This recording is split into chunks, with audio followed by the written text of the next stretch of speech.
Calgary's a cold city in the winter. Minus 20, minus 30, heck, minus 40 some days. And one of the ways that we Calgarians have adapted to deal with this weather is the plus 15 system.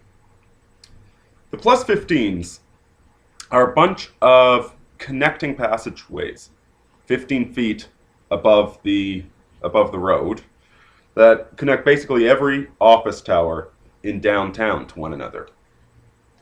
You can catch the train or the bus or your car to the center of Calgary, walk up a flight of stairs, and you can walk from one end to the other without going outside. It's extremely useful innovation when it's cold out. So earlier today, I was taking a break from work, going downstairs to grab a coffee, have a cigarette. And what do I find but these three creatures just hanging out. These two men and their doe-eyed slattern. Facial piercings, tattoos, dreadlocks, the typical creature attire. And I'm looking at these guys. And I'm looking at this technological marvel that they surround themselves in. And yeah, I know their type. I've seen this type before. They inevitably think of themselves as some sort of warrior spirit, paganistic, what have you. But see, while I look up to men like Roland and Beowulf as a challenge, can I be as great as those mythical figures? These guys look up to Iron Man or the Hulk the way that a child looks up to war heroes.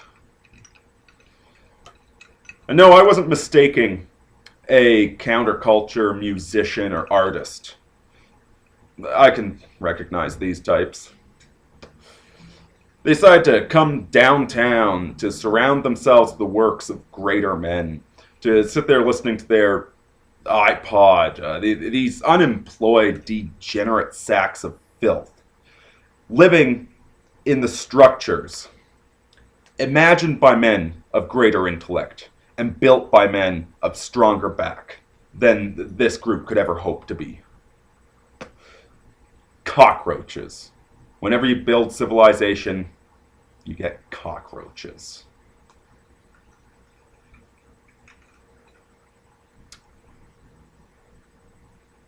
Now, my last video was about the broad perspective, the men's rights advocates, the social patterns and dynamics, what's going on. Instead of focusing on the broad patterns, this time I'd like to focus on the individual, about masculine standards of behavior, about how to be a man. And you know, last time there were certainly quite a number of people upset with me for what I posted in that video. Well, before we get to the topic of this one, I'd like to remind you guys of where we are in history right now. We are on the eve of the Greatest Depression. The Great Depression was bad.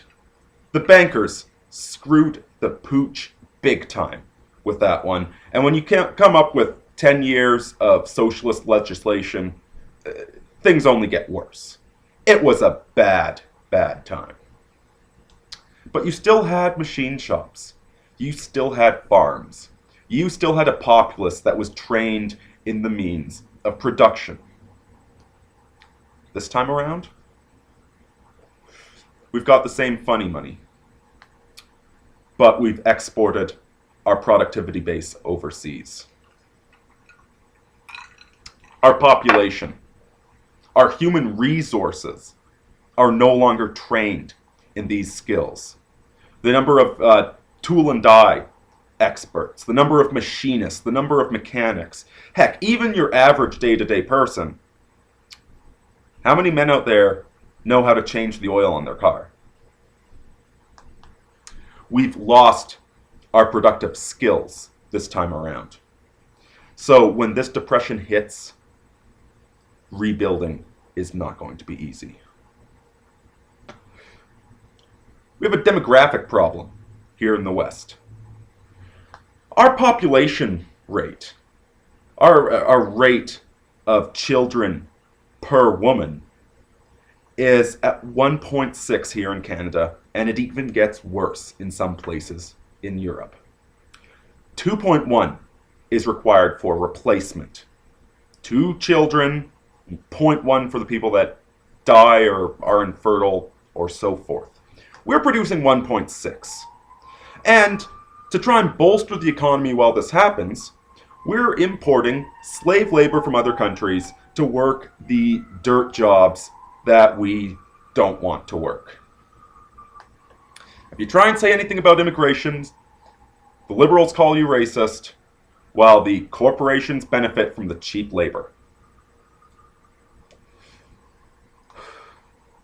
We're going extinct.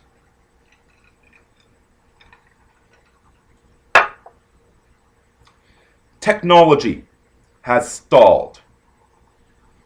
The number of new developments in the technological fields is at an all-time low. It's been going down since 1972 at the very least, if not for the past 150 years.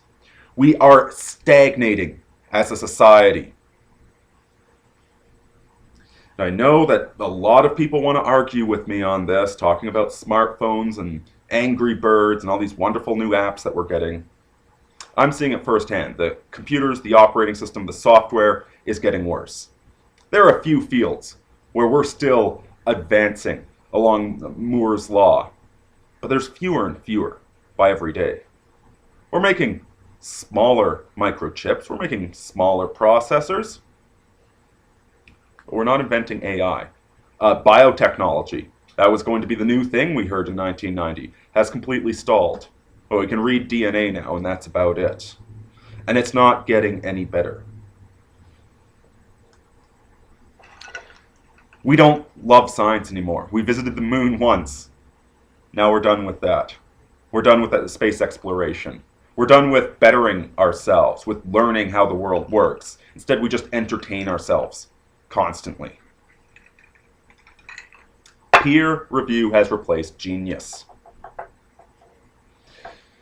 And down below is a link that goes more into that, because I know we're all a bunch of science geeks and we want to pretend that the world's getting better, that we're getting more technological. No, we're refining inventions from previous eras. We're not inventing new things.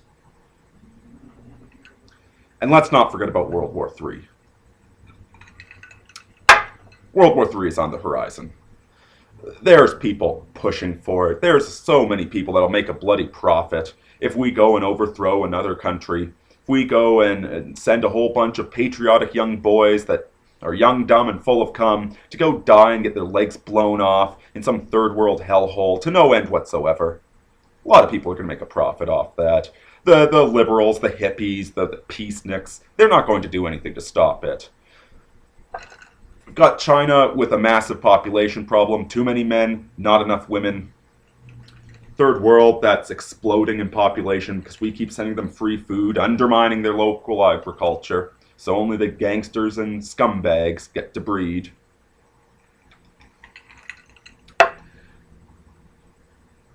The smart money is on a new dark age.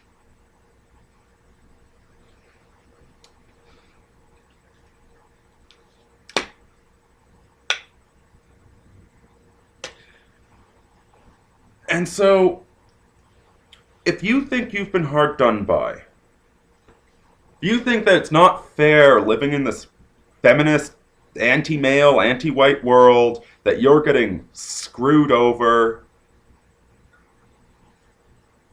tough fucking shit. I'm a pretty empathetic guy. It's what makes me a good author.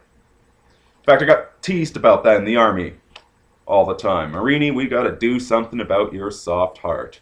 But I can be empathetic with you and your problems and how you got screwed over by this woman or by divorce court or all the other nonsense that goes on in this world. It's not going to make a lick of difference. In the United States, a woman with 3 children off of different baby daddies, when she's collecting welfare and health benefits, has a take-home income equivalent to a family making 60 grand a year. There is no incentive for the poor to better themselves. Why would you make 40 grand a year when you can make the equivalent of 60 grand for sitting on your ass? And if you make 60 grand, how much of a benefit are you going to get from making 120 grand if you have to work twice as hard when it all gets taxed away? And we're not going to vote this situation away. The majority of the population don't pay a net tax. This world is on the rails. And is crying about our problems going to fix it? Is begging government to be a little bit more just, to please turn us into a special interest group, treat us the same way that you treat every other officially categorized minority victim? Is begging and whining and complaining going to fix this world? Or is it tough sons of bitches that are going to fix this world? Because that's what I intend to talk about in this video, is tough sons of bitches. Yes, it sucks. Yes, we've been handed the short end of the stick. But if we don't fix this, nobody's going to fix it. So it's time to man up. Back in the Army, there were 2 sayings that really stuck with me, that I've often pondered over the years, and the older I get, the more meaning I find in them. The first one, the motto of the Land Force Central Area Training Center Meaford Base, is never pass a fault. Never pass a fault. You see something that's screwed up, you see something that's not being done right, you see something that's broken, fix it. It's such a basic, elegant concept, and yet revolutionary in this world of laziness, of iPads and iPhones that just break and you get a brand new one. This disposable goddamn society. You see a fault, you fix it. This isn't just for being a soldier. This is an attitude of living your life. That if there is something screwed up in your life, in your environment, in your car, in your computer, you fix it. You fix it before it becomes an emergency. Emergencies are what happen when you let little problems go for too long. If you fix the problem when it pops up, if you see something that's wrong, you deal with it, you address it, you learn it, you improve it, you don't have emergencies. And yet, in the modern workplace, this is a moral commandment that you're going to have to ignore more often than not. The fact is, as the corporations are very good at dumbing down the work process. The extreme version is McDonald's.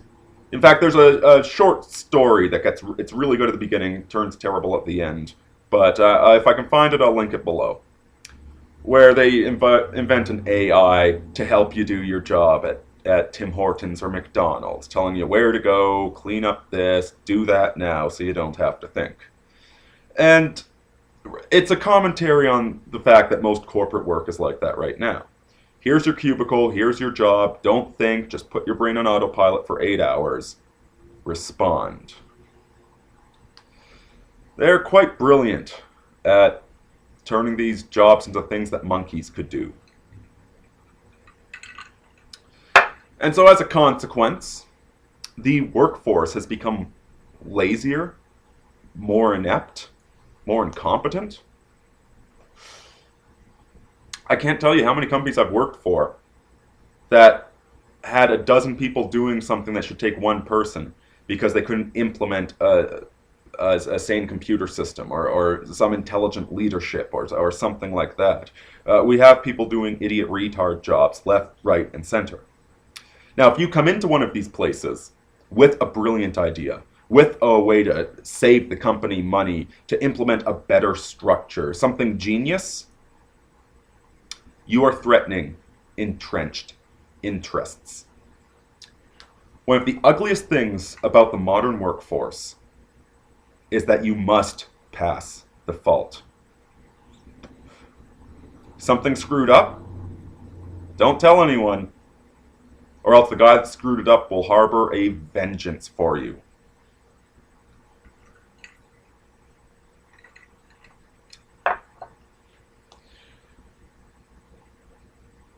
Now the second moral precept, commandment that stuck with me is one that's completely internal. It's not affected by the actions of others. Never pass a fault, not in this world. We must apply that to our personal lives. Something screwed up, fix it. You're not the man you want to be, fix it. But if you try and do that in the real world, you will get fired. You will get sued. You will get claims of sexual harassment put against you. Second one is completely internal.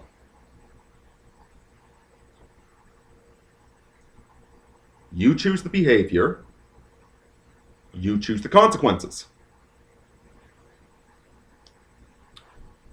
You go drunk driving, and you get caught drunk driving, and you get completely screwed over by a system run by Mothers Against Drunk Driving, who, thanks to them, drunk driving deaths have been on an increase for 10 years because they're a prohibitionist organization. They're not interested in sane laws. They're not reasonable.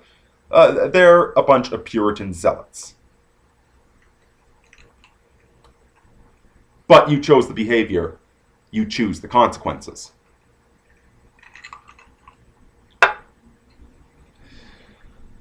Now I remember when I first heard this one, and how mean it sounded. I mean, how many meaningless deaths are there? Accidental deaths. How many just accidents and screw-ups? And, well, you know what, but we've all made that decision, and he's just the guy that paid the consequences, and you're being pretty mean telling me I'm responsible for my own behavior.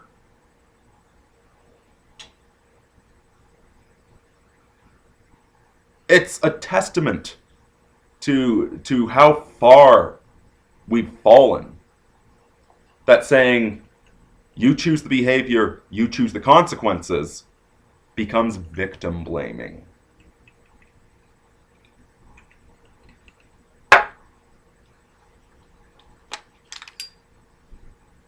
You married your high school sweetheart because that's what everybody does after high school, after college.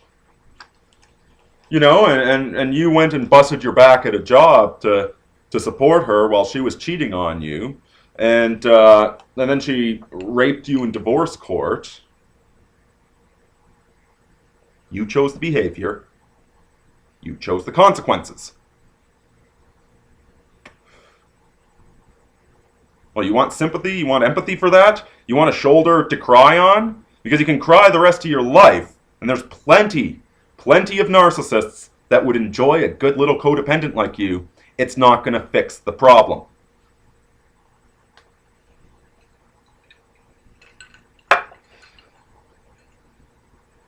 This is one of the biggest lessons we lack, is consequences for our own behavior. Yeah, there's random chance. Yeah, there's good luck and bad luck. But in the end, Unless if you're getting hit by a bus after looking both ways when you're crossing the street. Stop complaining. Stop whining. Start self-actualizing. Yes, this world sucks. Yes, we've all been screwed over. Yes, it's not fair. Well, whoever said it was fair? Your guidance counselor? Your teachers in high school? To quote the eminent Polaniuk again, we are a generation of men raised by women. No wonder we whine and cry about things not being fair. How incredibly womanly.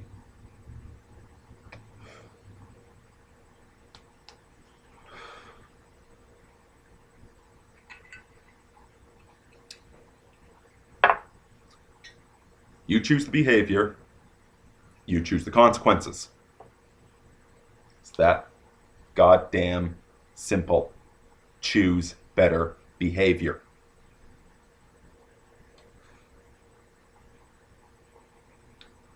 So what about manning up in this feminist world? Because I know I'm going to get a few comments that already pause the video and decide to complain. Well, what? Are we supposed to man up and marry those sluts? Are we supposed to just accept the fact that our lifeblood is being sucked out of us, that it's men dying in pointless wars to make other men rich, that women are cheating on us with the omega degenerate bad boy males? You know, are we just supposed to accept that and, you know, keep calm and carry on? Good God, folks, I'm doing this channel under my real name. I get fired for this. Hell, I'm in Canada. I could go to jail for this in Canada. Do you really think I'm telling you to man up and marry those sluts? Not a chance in hell.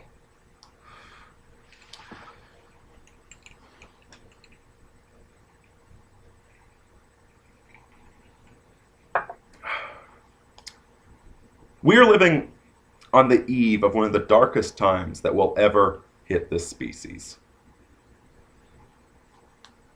White race is fast trying to commit suicide.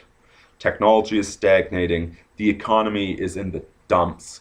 People are ignorant, voting for bread in circuses.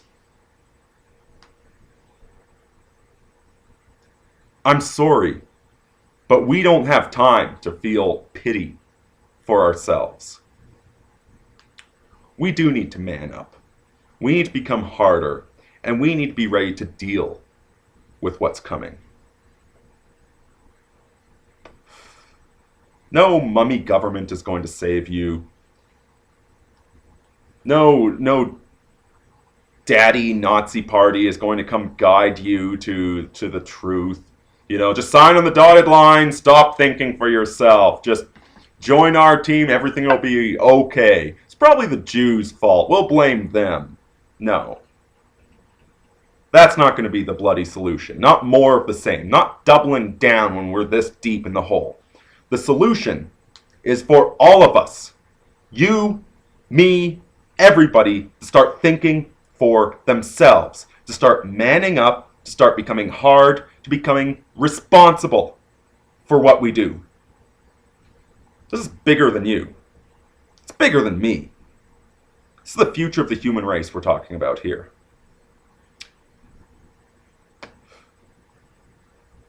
If we enter a dark age at this point in history, at this point in technology, there's a very good chance we'll never get out of it. That will lose the ability to mine and refine gasoline, that accelerant that can get us into space, that can get us to the post-humanist era where we can actually start using sunlight as a power source. It's not feasible here on Earth, but it might be out in space. The whites go extinct, and we seem to be working really hard on doing that.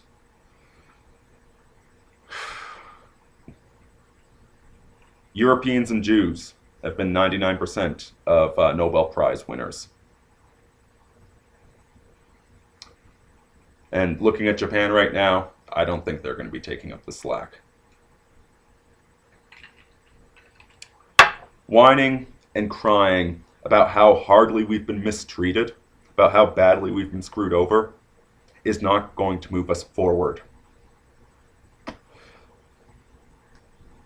It'll be nothing but holding hands and singing Kumbaya as the sun sets on the human race. So you tell me, am I just being mean?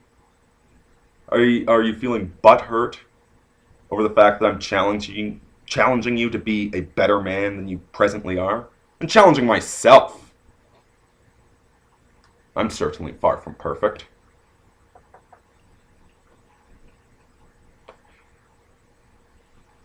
If there's going to be a hero that saves us from this nightmare, it's not going to be singular. It's going to be all of us. Never pass a fault. And you choose the behavior, you choose the consequences. Do with that what you will. Arini out, folks.